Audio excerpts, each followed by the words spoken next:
प्यारे बच्चों, इस अध्याय में हमने पढ़ा पत्र मुद्रा के निर्गमन की प्रणालियाँ, जिनमें हमने 7 प्रकार की प्रणाली का अध्ययन किया।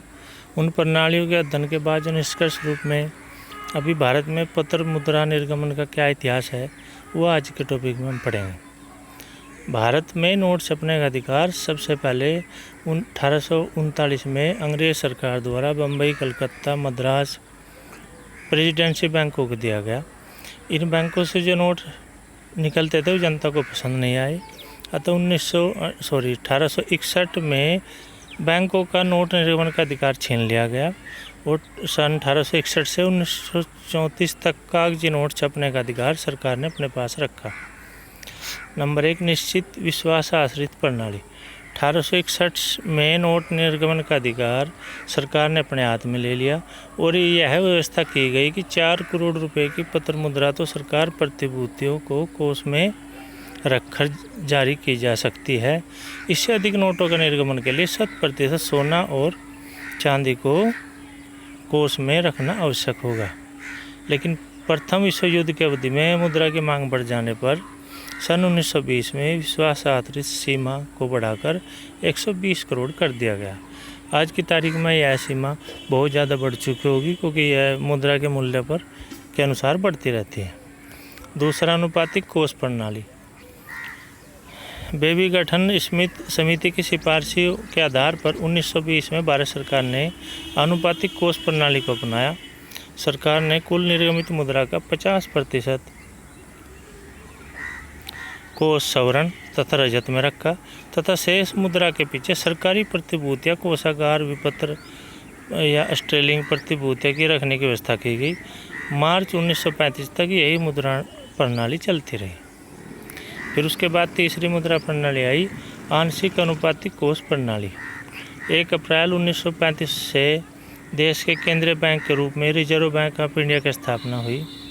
नोट निर्गमन का अधिकार उसको दे दिया गया और रिजर्व बैंक ने आंशिक अनुपातिक कोष प्रणाली के अनुसार नोट निर्गमन का कार्य प्रारंभ किया। कुल जितने भी नोट निर्गमित होते थे, छपते थे, उनमें से 40% धातु तथा विदेशी प्रतिभूतियों में रखना आवश्यक था तथा शेष 60% कोष देशी प्रतिभूतियों के रूप में रखा जा सकता था। धातु तथा विदेशी प्रतिभूतियों के कोष में 40 करोड़ रुपए का स्वर्ण रखना आवश्यक था। 5 अक्टूबर 1956 तक यही मुद्रा प्रणाली अपनाई गई। उसके बाद में आई न्यूनतम कोष प्रणाली। विकास कार्यों को पूर्ण करने के लिए भारत सरकार को अधिक धन की आवश्यकता थी, किंतु अनुपातिक कोष प्रणाली में लोच न होने के कारण, लोच होता है कि आवश्यकता के हिसाब से घटाया बढ़ाया नहीं जा सकता, लोच न होने के कारण सरकार को धन की व्यवस्था करने में कठिनाई होने लगी। अतः मुद्रा प्रणाली में लोच उत्पन्न करने के लिए विधान में परिवर्तन करके 5 अक्टूबर 1956 से न्यूनतम कोष प्रणाली को अपनाया गया। इस व्यवस्था के अंतर्गत रिजर्व बैंक को यह अधिकार दिया गया कि वे 400 करोड़ रुपए की विदेशी प्रतिभूतियाँ तथा 115 करोड़ रुपए का सोना रखकर कितनी ही मात्रा में पत्र मुद्रा का निर्गमन कर सकता है। स्टेलिंग प्रतिभूतियों में तीव्रता से कमी होने के कारण उक्त व्यवस्था में भी संशोधन करना पड़ा।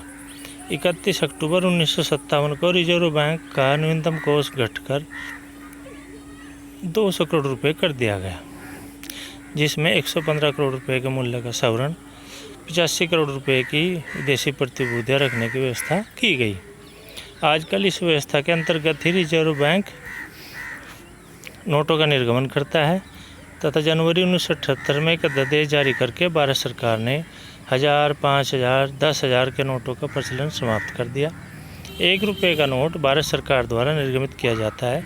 1 रुपये का नोट प्रतिष्ठित मुद्रा के रूप में जारी किया जाता है, किंतु बाद में इसे अपरिवर्तनीय मुद्रा घोषित कर दिया गया।